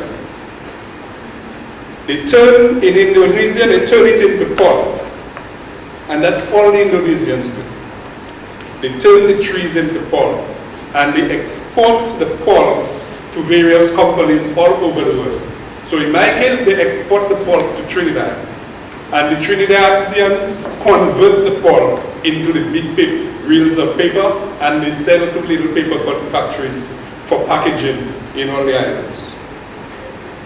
So this is what manufacturing, and this is just toilet paper, but you could go through pasta, detergent, a whole set of different products that all you have to do is get the machinery, and you do the packaging, and you put it in all types of different names, and then you can create jobs this way. Now, I had a situation, for example, when I talk about the enabling environment, I had a situation, well, not only had, I have a situation where in Venezuela, there is a market available for toilet paper, where the Venezuelan government was in fact buying 50 million rolls of paper. And then we made an approach to supply 500,000 rolls, which is 1% of what they're asking for. Now, you would believe that there would be systems in place in the manufacturing and you're producing that a Dexia or some type of organization would then be able to take advantage of the market. And it is over a year right now. In fact, since May last year, we have been trying to access that market without success. So it is not financing, it's not access to financing that's the problem. Because even when you get financing and you are producing and you're doing different things, there are a number of things that are not in place for businesses to survive. And one of the main problems that we have in Dominica is the high imports as opposed to the exports. You should be well aware, Mr. Lambert, that from the last figures I had, we import, just one sentence, we imported $630 million to the country of goods, whereas we exported 80 million, which is a trade deficit of over 500 million. And any economy that has to survive, you must look at how you increase exports. Or if not increase exports, reduce imports. Yeah, let me allow them to deal with the very many. No, that's all I have to say. I just wanted to make this point. The purpose for the abattoir is to cut down on the importation of chicken, which amounts to $15 million a year. Right? Pork and pork products in the region of $4 million a year. The purpose of going into geothermal energy is to cut down on the fuel imports in the region of $45 million a year. The purpose of going into geothermal is to have a cheap energy source so that you can attract industries that can competitively produce and export. This is the framework. I said that we had laid down a framework for the discussion, right? Now, in relation to bananas, you articulated an ideal model. This is a model I've heard many times and many places. The question is, who is to take the initiative to establish 1,000 acres of bananas? Is it the government to do this? Or is it a group of private persons who see an opportunity and they want to invest? I am sure that, if a proposal is made to the government, look, you have an idle agricultural station that is 75 acres and we want to do A, B, and C. Government would grasp at the opportunity to support that person. Definitely. Right? But, I sat in a position where I, as NAO, and 3 very highly qualified agriculturists, 2 of them with PhDs, came to me, complaining that government, they have so much among them, they have so many skills in agriculture, and they're not getting any jobs from government. Good, they wanted consultancies.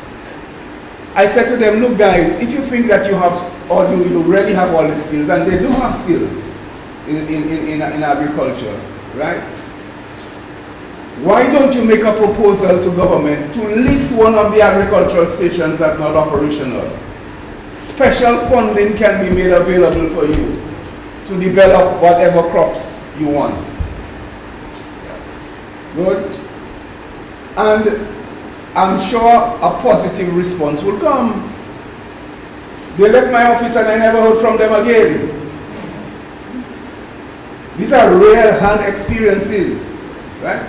If somebody is not highly motivated to undertake an investment and to put in the dedicated effort to make it succeed, as said, I know you put it into your own business. You have to find 20 people like you who hungry to grow bananas, right? To access this 1,000 acres to grow bananas. Government cannot do it all. It's we, the citizens, who have to take up that responsibility to build the nation, to build the sectors. Government will create the enabling environment as far as it can.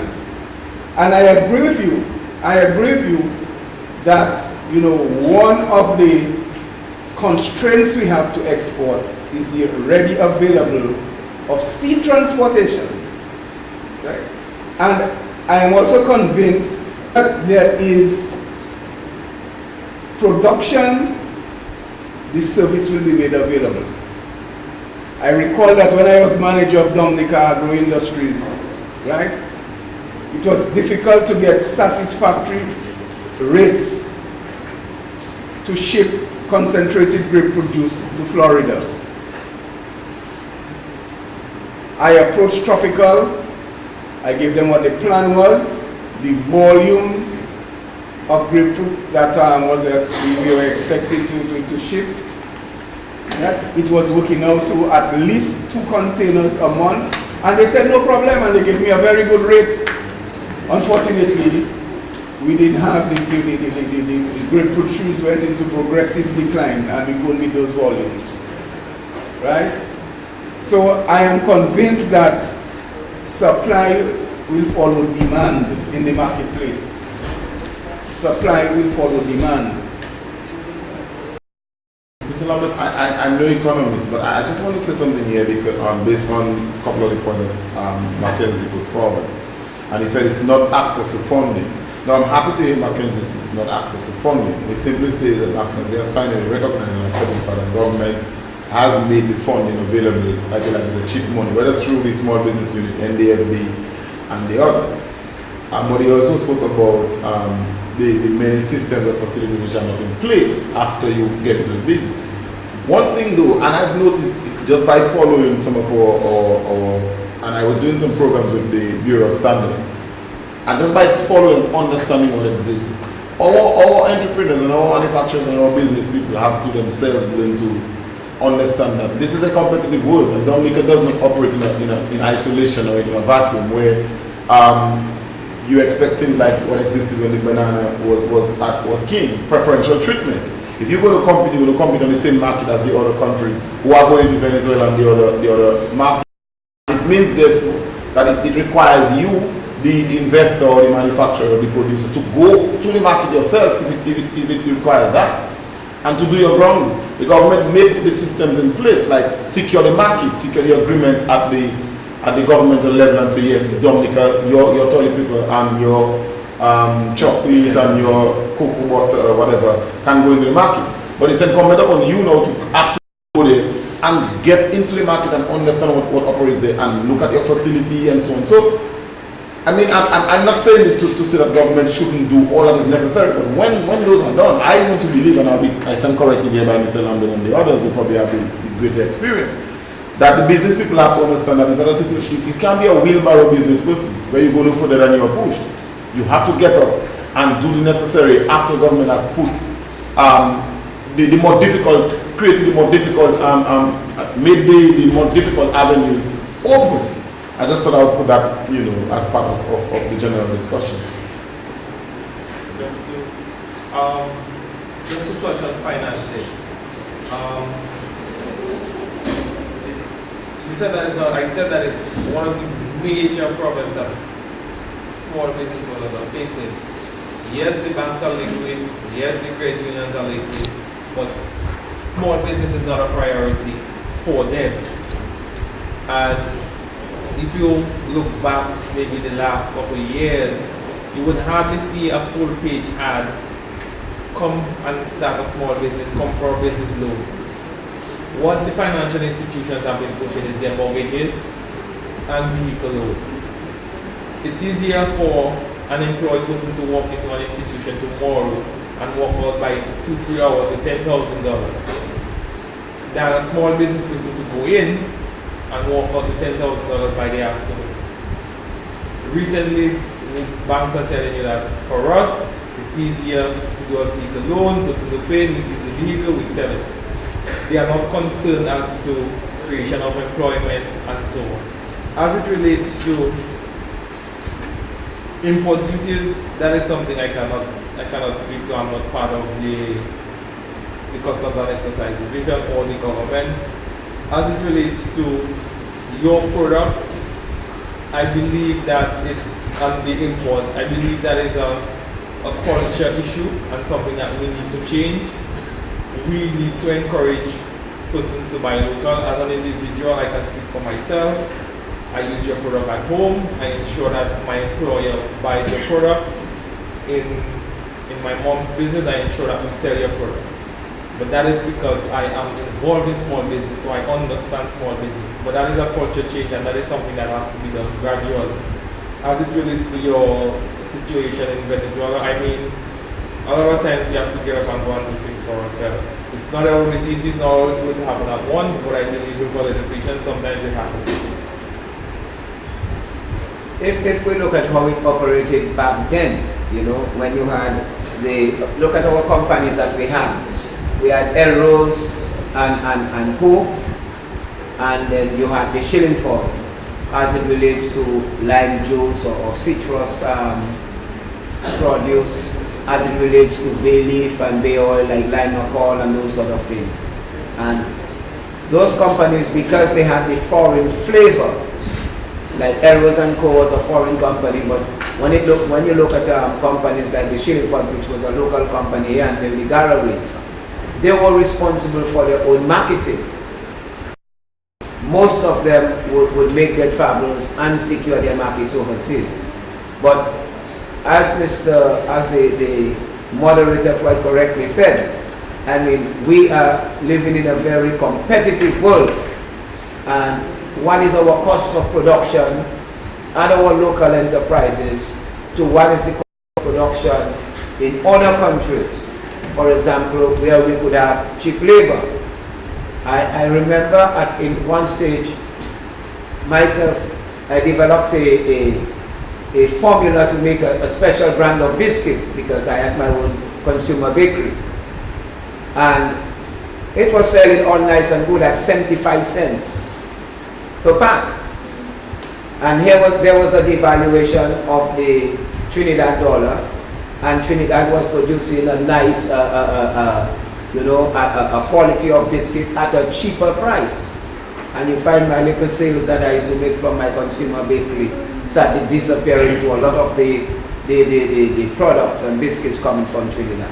So I believe the responsibility is, yes, on the manufacturer, while you talk about the enabling environment, I believe we have to look at it in terms of what is the infrastructure that is in place in terms of your shipping, in terms of your road, how you can, your communication network, is that available? Can you get your goods out of Dominica? And that is essential.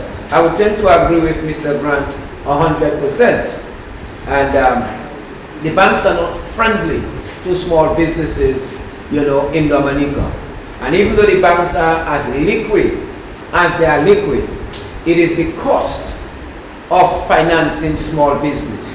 What is the interest rate that those banks, with all their level of liquidity, are willing to give to the small business, you know, enterprise? I mean, I deal with banks here, and it is rather shameful. All right. Any other questions? We want to bring the forum to a close in a few minutes. So I just want to say, sure. In relation to this, you see, I think when people don't talk constructively, problems are not solved. I find that in Dominica, we tend to talk at each other rather than talk to each other.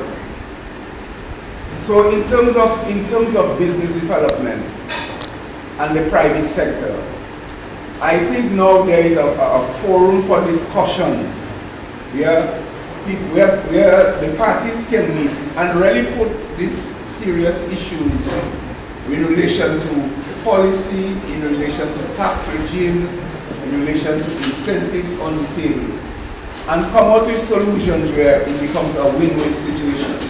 Because I think whether you sit on the side of the private sector or you sit on the side of government, I think there is a common interest, right? To create jobs in the country for the economy to grow, right? I think both parties have that common interest.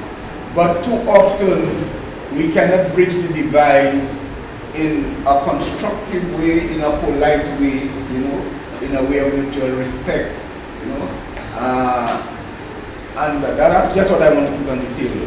But the situation seems to be evolving now. There can be regular constructive dialogue between the government side and the private sector side to overcome these little problems, really, that we put in our way.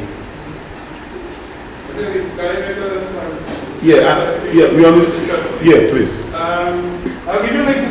Let's see if I can give a perfect example in terms of the environmental side. You as a manufacturer,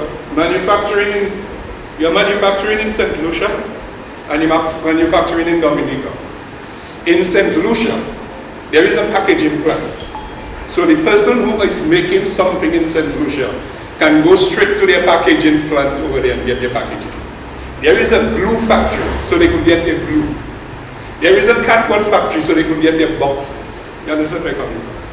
If you are manufacturing here in Dominica now, you've got to bring in this stuff from St. Lucia or bring it up wherever you're getting it, and immediately your cost of production and makes your goods uncompetitive. Now, you made mention of the cost of electricity for manufacturing. One of the things that I would like to share is that manufacturing and the type of equipment, the type of machines that are available right now are so energy efficient these days that I will give you my example. I pay more electricity at my home running my washing machine and my refrigerator than running my machines at the factory. My electricity bill is higher at my home than at the factory.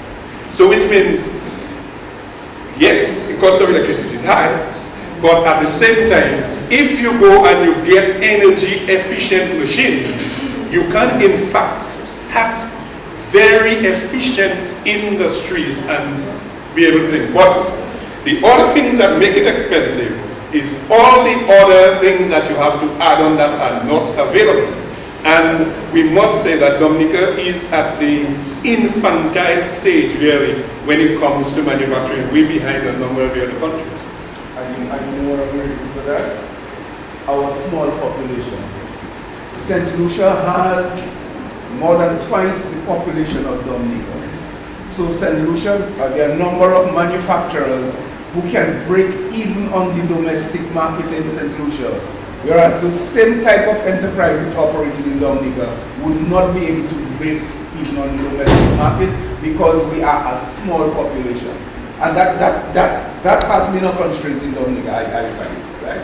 Our relatively small population that makes it difficult for local companies to break even on the domestic market. Right? I mean, Dominica coconut products would not have succeeded if it was depending on the Dominican market. It had in its heyday, it had protection within CARICOM. That's what led to its success. I mean, it achieved economies of scale. But in our little situation here with 70,000 people, it's challenging. Any other questions, comments? Okay, I suspect that you've been pretty very well saturated with information, and I'm hoping that there are some things that you probably wanted some clarification on that we got tonight. I want to, as moderator tonight, take the opportunity to thank all of you for coming and thank the panelists, but it's not my job to say thank you. And so at this point in time, I'll call on Kennedy Richards, who will do the official thank you and closing of tonight's forum. Thanks for giving me this spot. Members of the table, I want to thank you for your interesting information that you have disseminated to us this evening. I must say I have a lot more questions that I'm going to try to meet the one-on-one. And I want to thank everybody who has come tonight, those of us who are not members of the group and who have come to the panel discussion. I want to thank you for coming, and we hope that we have met your expectation before discussion this evening. Thank you for coming.